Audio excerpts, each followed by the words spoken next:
कभी मौका लगे अपने जीवन में और तुम्हें लगे कि मेरे जीवन में दुख समाप्त ही नहीं हो रहा, मेरे दुख जा ही नहीं रहा, तो 5 बेलपत्र,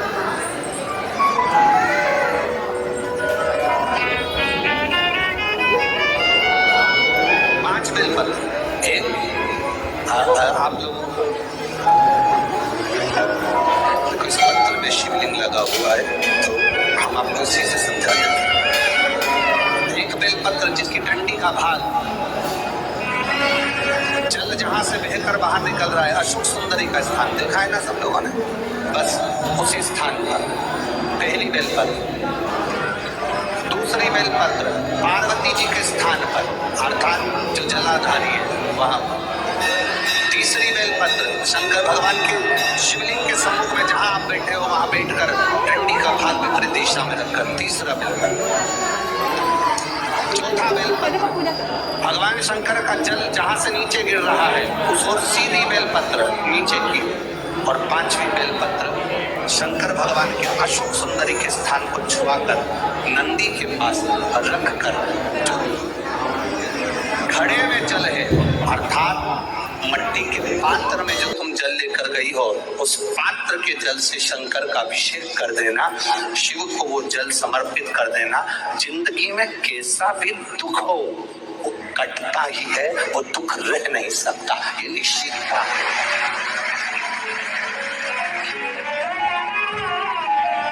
कभी कभी आप लोगों ने नागपुर में ऐसा दर्शन करा कि नहीं करा हमें नहीं मालूम, नागपुर की लीला तो हम नहीं जानते, पर हमारे उधर आज भी होता है। जब बैसाख का महीना आता है, ज्येष्ठा महीना आता है, गर्मी का समय आता है, तो शिव जी के ऊपर ऐसा तिकोना लोहे का कुछ एंगल बनाकर उसके ऊपर मिट्टी का हंडा रख देते हैं। अब यहाँ नागपुर में आप लोगों ने दर्शन करे ना करे वो हमें नहीं मालूम, पर अभी तक चांदी का लगता था, अभी तक सोने का लगता, पीतल का लगता, तांबे का लगता, पर जैसे ही बैसाख का महीना आया, जैसे ही ज्येष्ठा महीना आया, वैसे ही मिट्टी का पात्र रख दिया जाता, उसमें से बूंद बूंद पानी शिव जी को समर्पित करें। दर्शन यहाँ किसी ने करे, यहाँ रखते हैं लोग, ठीक है। शिव तत्व की प्राप्ति के लिए भगवान देवादिदेव महादेव के आनंद सुख को प्राप्त करें।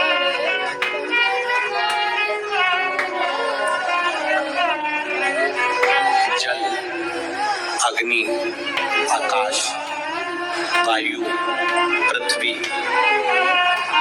5 तत्व भगवान शंकर के ये 5 मुख है, इसलिए आरती में भी हम लोग करते हैं।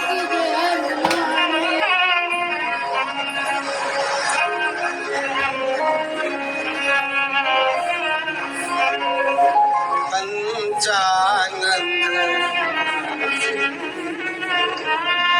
भोले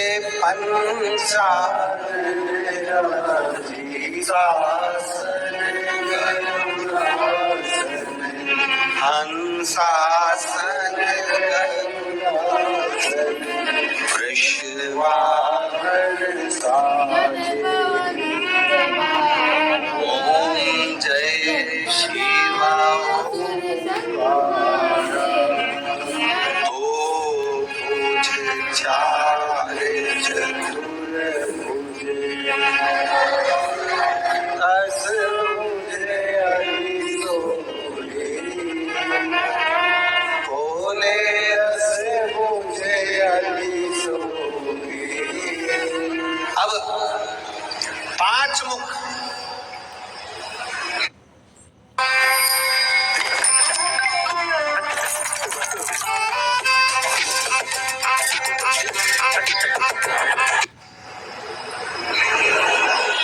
पंचानंद शिव है।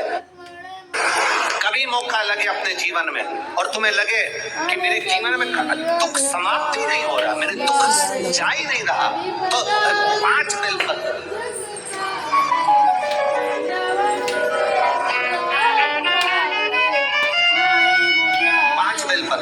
एक आप लोगों को इस पत्थर में शिवलिंग लगा हुआ है, तो हम आपको इसी से समझा देते हैं। एक बेलपत्र जिसकी डंडी का भाग जल जहां से बहकर बाहर निकल रहा है, अशोक सुंदरी का स्थान देखा है ना सब लोगों ने, बस उसी स्थान पर पहली बेलपत्र। दूसरी बेलपत्र पार्वती जी के स्थान पर अर्थात जो जलाधारी है वहां पर। तीसरी बेलपत्र शंकर भगवान के शिवलिंग के सम्मुख में जहां आप बैठे हो वहां बैठकर डंडी का भाग विपरीत दिशा में रखकर तीसरा बेलपत्र। चौथा बेलपत्र भगवान शंकर का जल जहां से नीचे गिर रहा है उस ओर सीधी बेलपत्र नीचे की ओर। और पांचवी बेलपत्र शंकर भगवान के अशोक सुंदरी के स्थान को छुआकर नंदी के पास रखकर जो घड़े में जल है अर्थात मट्टी के पात्र में जो तुम जल लेकर गई हो उस पात्र के जल से शंकर का अभिषेक कर देना, शिव को वो जल समर्पित कर देना। जिंदगी में कैसा भी दुख हो कटता ही है, वो दुख रह नहीं सकता, ये निश्चित है।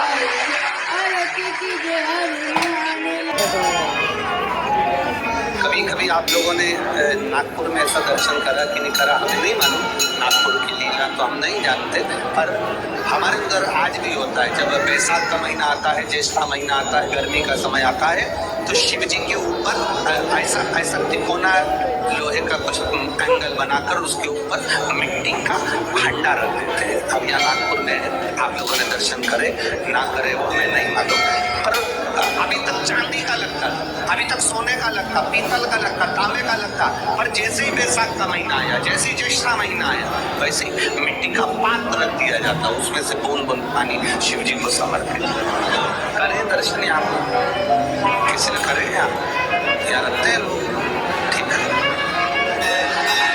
शिव तत्व की प्राप्ति के लिए भगवान देवादिदेव महादेव के आनंद सुख को प्राप्त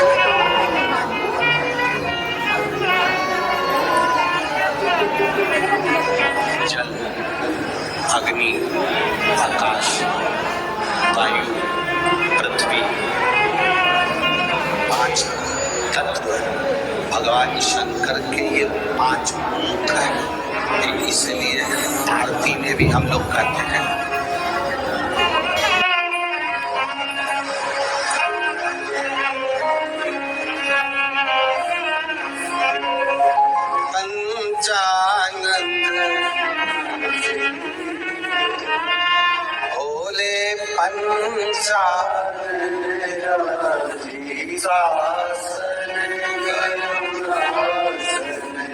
हंसासन